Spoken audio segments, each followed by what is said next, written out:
Good morning my dear students. दोस्तों, हम लोगों ने इसके पहले पढ़ा था सब इंस्टीट्यूशन रिएक्शन के बारे में बात किया था। दोस्तों, अब उसके एप्लीकेशन की बात करते हैं।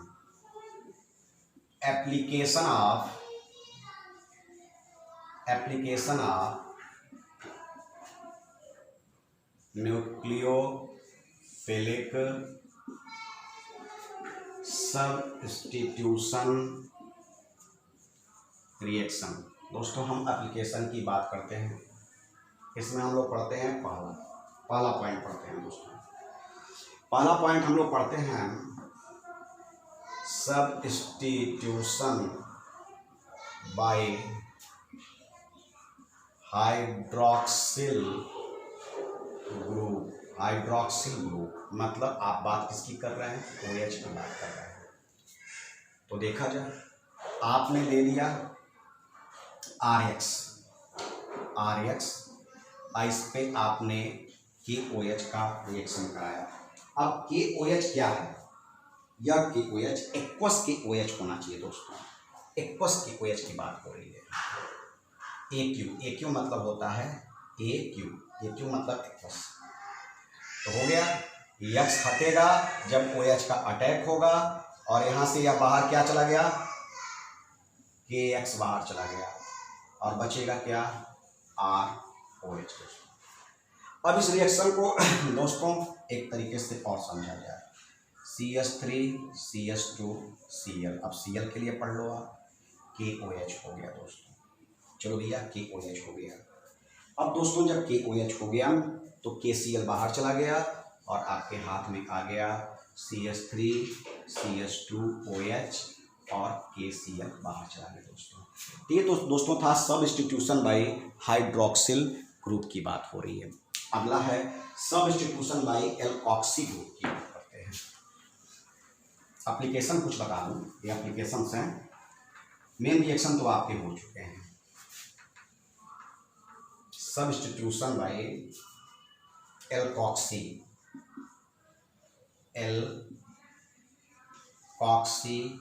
ग्रुप की बात करते हैं।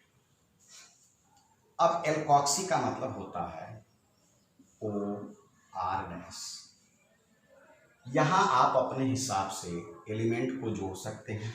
जैसे आपने ले लिया, अगर यहाँ पे सोडियम ले लिया OR- में, तो इसको बोलेंगे सोडियम, और एल्कोक्साइड, एल्कोक्सी है तो R-O को एल्कोक्साइड कहते हैं।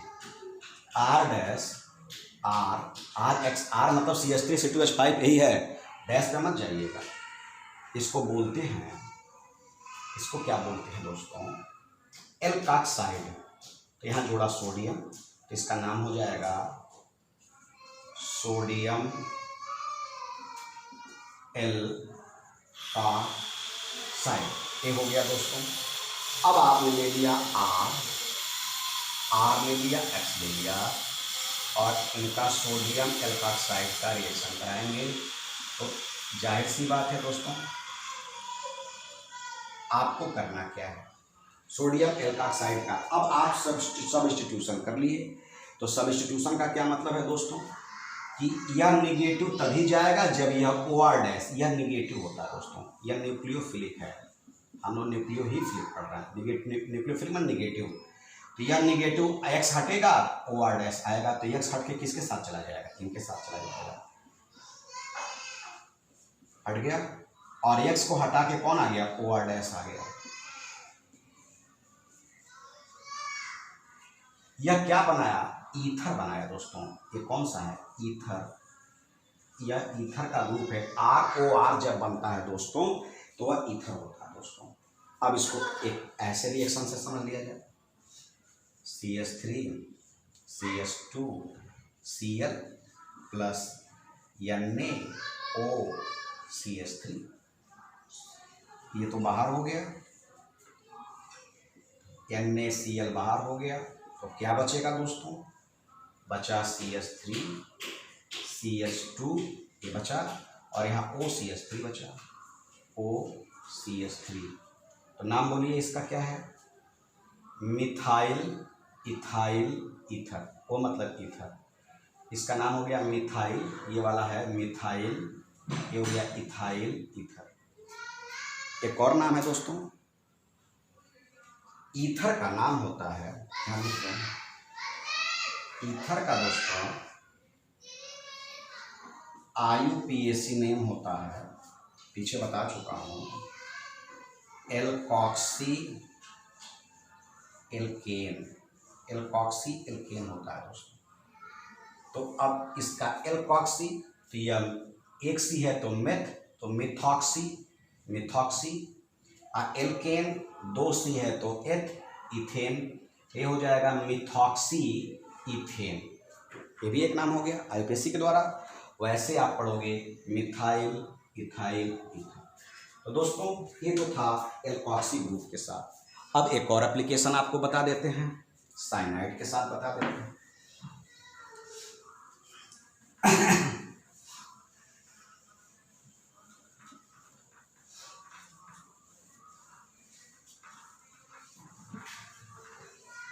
चलिए दोस्तों तीसरी बात करते हैं, साइनाइड के साथ बताते हैं।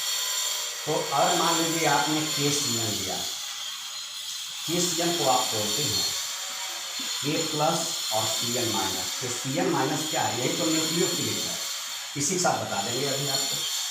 चलो ये इनके साथ बताएंगे, लेकिन हम पहले बता दें Cn एक एम्बीडेंट लिगेंड होता है, एम्बीडेंट लिगेंड होता है, इसको ऐसे लिखते हैं Cn,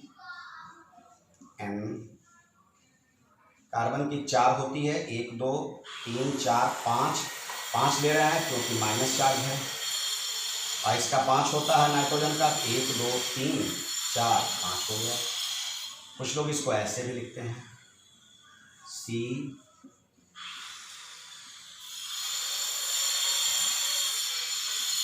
ऐसे लिखते हैं।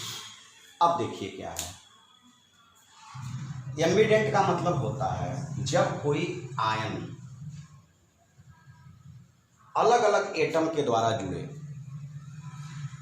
आयन वही रहेगा, Cn ही रहेगा, लेकिन एटम उसके अलग अलग होंगे। यहाँ देखिए Cn में यह कार्बन के द्वारा जुड़ेगा क्योंकि कार्बन के पास माइनस है, और यहाँ यही Cn है लेकिन यह नाइट्रोजन के द्वारा जुड़ेगा क्योंकि नाइट्रोजन के पास माइनस है। यह एक तरह से रेजोनेंस का काम हो गया इसका। अब देखिए कार्बन की 4 होती है, 1 2 3 4 5 हमने कर दिया, होता 4 है लेकिन माइनस होने के नाते 5 कर दिया, नाइट्रोजन के 5 फिक्स है। इसमें आओ, कार्बन के 4 होते हैं, 1 2 3 4 फिक्स है, नाइट्रोजन के 5 होते हैं, 1 2 3 4 5 6 कर दिया, माइनस होने के नाते 6 कर दिया, माइनस उस पर लगा दिया। ये हो गया साइनाइड, ये हो गया साइनाइड, और ये हो गया आइसोसाइनाइड। अब इसके द्वारा जो कंपाउंड बनेगा एल्काइल साइनाइड बनेगा, एल्काइल नाइट्राइल बनेगा, और इसके द्वारा जो बनेगा, इसके द्वारा जो कंपाउंड बनेगा RCN बनेगा, और इसके द्वारा जो कंपाउंड बनेगा वो क्या बनेगा, RNC बनेगा दोस्तों। ये आइसो साइनाइड को नाइट्राइल भी कहते हैं, इसको आप नाइट्राइल भी कहते हैं, और आइसोसाइनाइड को आइसोनाइट्राइल भी कहते हैं दोस्तों। इनके द्वारा RCN बनेगा और उनके द्वारा RNC बनेगा। अब आपको इसके रिएक्शन है, तो मैं आपको समझाया हूँ ये दोनों केस में, हम इसका साइनाइड का भी बनाएंगे और RNC का। पहले हम किसकी बात करेंगे, पहले साइनाइड की बात कर रहे हैं, जब साइनाइड बना लेंगे तो RNC बताएंगे।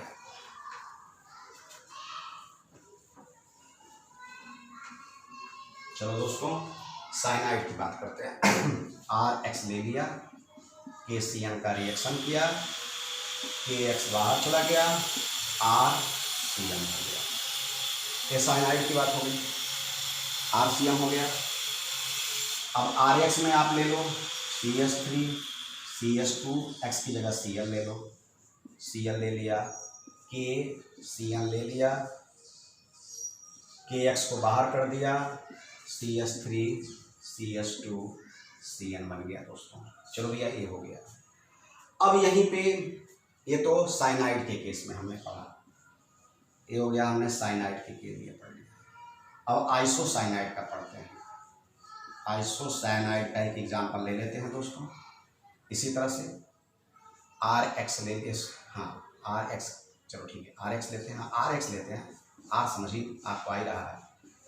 अब ए जी सी एन लेते हैं, तो यहाँ से ए जी सी एल बाहर चला गया, ए जी एक्स एक्सन, ए जी एक्स बाहर चला गया। अब इस आर को आप लिखेंगे R N C, R N C लिखेंगे दोस्तों।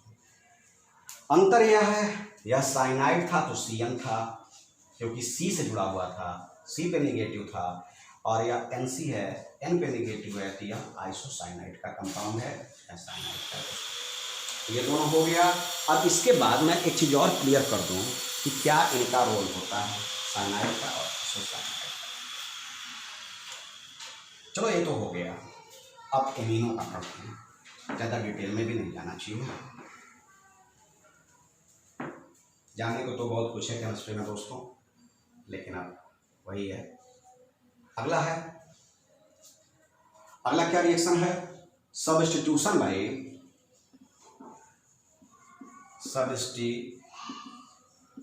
Bye amino group. चलो भाई एमिनो ग्रुप क्या करते हैं, आर एक्स ले लिया, NH3 बनाया। तो दोस्तों NH3 को अगर आप ओपन करेंगे तो बेसिकली यह, इसमें NH3 क्या है, NH3 एक न्यूट्रल है। अभी मैंने आपको सब्स्टिट्यूशन के पहले मैं बताया था कि या तो आप निगेटिव का अटैक कराएंगे या बेस का, लिविस बेस का अटैक कराएंगे। यह दोस्तों एक लिविस बेस है, लिविस बेस है।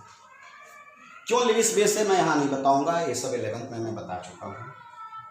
इसके पास चूंकि 2 इलेक्ट्रॉन होता है देने के लिए, जो इलेक्ट्रॉन डोनेट करता है वह लिविस बेस होता है, जो एक्सेप्ट करता है वह लिविस एसिड होता है।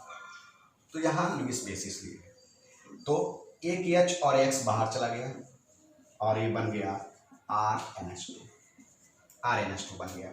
तो ये क्या बनाने के लिए जाने जा रहे हैं, एमाइन है, मतलब आप क्या बनाते हैं इससे, इसमें सब्स्टिट्यूशन करके एमाइन बनाते हैं। इसके पहले वाले में साइनाइड और आइसोसाइनाइड बनाए थे, उसके पहले वाले में ईथर बनाए थे, उसके पहले वाले में एल्कोहल बनाए थे, यहाँ आप एमाइन की बात कर रहे हैं दोस्तों। अब चलो दोस्तों ये तो एमाइन बन गया, एमाइन आपने बना लिया दोस्तों। चलो भाई ये हो गया।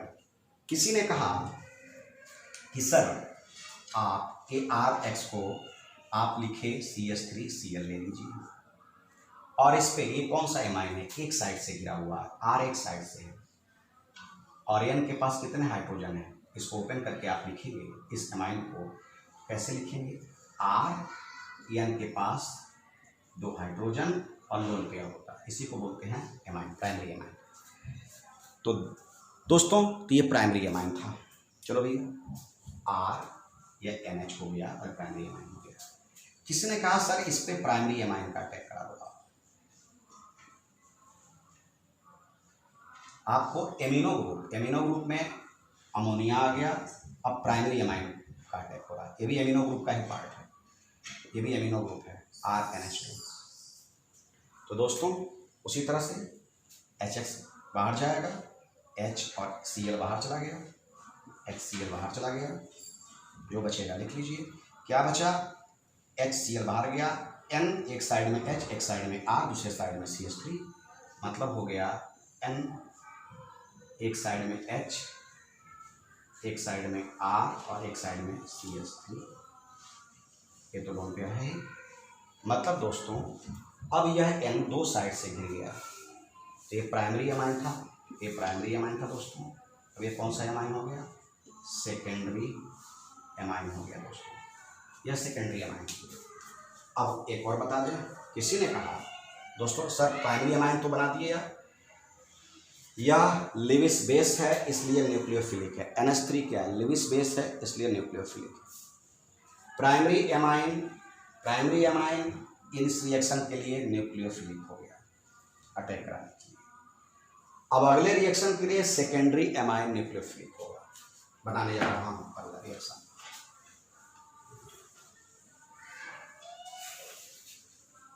किसी ने कहा कि सर आपने सेकेंडरी जब बना दिया तो ले लो CH3Cl, अब सेकेंडरी का अटैक करा दोस्तों, सेकेंडरी का अटैक करा दो। इस रिएक्शन के लिए यह न्यूक्लियोफिलिक है। HCl बाहर गया, जो बचेगा लिख लो। अब यह N R तीन साइड से गिर गया, यह N इधर R हो गया, इधर जो CH3 भी तो R ही है, CH3 दोस्तों। अब ये कौन सा एमाइन हो गया? टर्शियरी एमाइन हो गया दोस्तों, देख लो आप, ये हो गया दोस्तों टर्शियरी एमाइन। अब किसी ने कहा सर आपने टर्शियरी भी बना दिया आपने सर, अब इसको क्वाटरनरी बनाकर दिखा दीजिए सर। चलो दोस्तों क्वाटरनरी की बात करते हैं। हाँ चलो भैया, CH3Cl ले लिया। अब इस रिएक्शन के लिए टर्शियरी एमाइन लिविस बेस का काम करेगा, मतलब न्यूक्लियोफिलिक का काम करेगा। अब H तो है नहीं कहीं जाने के लिए, H होता तो Cl को निकाल लेते, H है नहीं, तो कैसे लिखेंगे इसको? कितने हो गए CH3? 1 2 3, ये R की जगह आप CH3 मेजर कर लो। 1 2 3 4, एक N और Cl, तो इसको लिखेंगे ऐसे CH3 का 4 N। जैसे दोस्तों ये हो गया 1 2 3 4 CH3 NCl, इसको लिखोगे पॉजिटिव, इसको निगेटिव से रिप्रेजेंट करो। इसको बोलते हैं क्वाटरनरी एमाइन, क्वाटरनरी एमाइन बोलते हैं दोस्तों, क्वाटरनरी एमाइन। और एक पूरा जो मैंने प्राइमरी सेकेंडरी टर्शियरी बताया दोस्तों, ये सारे कहलाते हैं हाफ मैन अमोनोलाइसिस रिएक्शन। तो जितना भी मैं आपको बता दिया, ये सारे के सारे दोस्तों क्या कहलाते हैं? ये कहलाते हैं, इसका नाम है हाफ मैन अमोनोलाइसिस रिएक्शन दोस्तों। तो दोस्तों ये था application of nucleophilic substitution reaction. बहुत सारे एप्लीकेशन हैं, बट मैंने कुछ चुनिंदा जिनका यूज आगे हो सकता है उसको उठाए हैं। तो दोस्तों अच्छे से पढ़ना। Thank you, best of luck.